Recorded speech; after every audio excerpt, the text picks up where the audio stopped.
जय श्री गणेश दोस्तों, welcome to my channel. आज हम पंचामृत बनाएंगे। पंचामृत के नाम में ही पंच है, यानी कि 5 वैरायटी के इंग्रेडिएंट को मिला करके हम पंचामृत बनाएंगे। पंचामृत को जनरली पूजा में, अभिषेक में, स्पेशली जन्माष्टमी और शिवरात्रि पर अभिषेक में बनाया जाता है। तो आइए फ्रेंड्स, ट्रेडिशनली किस तरीके से हमें पंचामृत बनाना है वो बनाना आज हम सीखते हैं।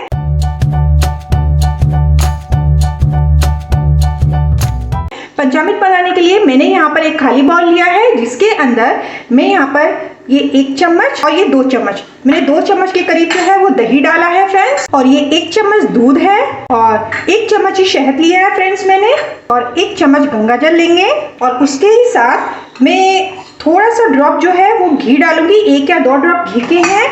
अब मैं इन सब इंग्रेडिएंट को आपस में अच्छे से मिक्स कर लूंगी फ्रेंड्स। पूजा के लिए बना रहे हैं तो बिना तुलसी के कैसे हमारा पंचामृत जो है वो कंप्लीट होगा। तो फ्रेंड्स, हमारा पंचामृत जो है वो बन करके तैयार है। हम पूजा के लिए इस पंचामृत का इस्तेमाल करेंगे, इसलिए मैंने इसमें तुलसी का पत्ता भी डाल दिया है। और साथ ही साथ आपको बस एक ही चीज का ध्यान रखना है कि आप इसमें जो इंग्रेडिएंट है, यानी कि स्पेशली जो दूध, दही और घी है, वो गाय का ही इस्तेमाल करिए।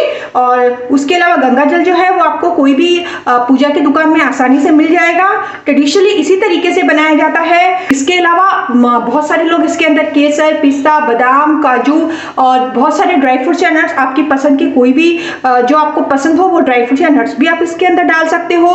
उसके अलावा बहुत जगह नारियल को भी कद्दूकस करके डाला जाता है। और साउथ इंडिया में स्पेशली जो केला होता है, बनाना, उसको कट करके उसको भी डाला जाता है। फ्रेंड्स, आप इसी तरीके से पंचामृत बनाइए। इसकी जो कंसिस्टेंसी है आप अपने हिसाब से कम या ज्यादा कर सकते हो। मैंने यहाँ पर 2 स्पून जो है वो भर करके दही लिया था। आप चाहो तो सारी क्वांटिटी इक्वल ले सकते हो, लेकिन उसमें क्या होगा कि आपका जो पंचामृत है बहुत ही ज्यादा लिक्विड कंसिस्टेंसी में हो जाएगा। मुझे थोड़ा थिक कंसिस्टेंसी चाहिए था, इसीलिए मैंने 2 चम्मच दूध और फिर बाकी के इंग्रेडिएंट अपने हिसाब से डाले। आप क्वांटिटी जो है अपने हिसाब से कम या ज्यादा कर सकते हो। फ्रेंड्स, आपको मेरी ये रेसिपी कैसी लगी कमेंट करके जरूर बताएं। एक बार फिर मिलेंगे और एक नई रेसिपी के साथ। तब तक के लिए खाते रहिए, खिलाते रहिए और बनाते रहिए। Thanks for watching and don't forget to motivate me by liking, subscribing, sharing and commenting on my channel.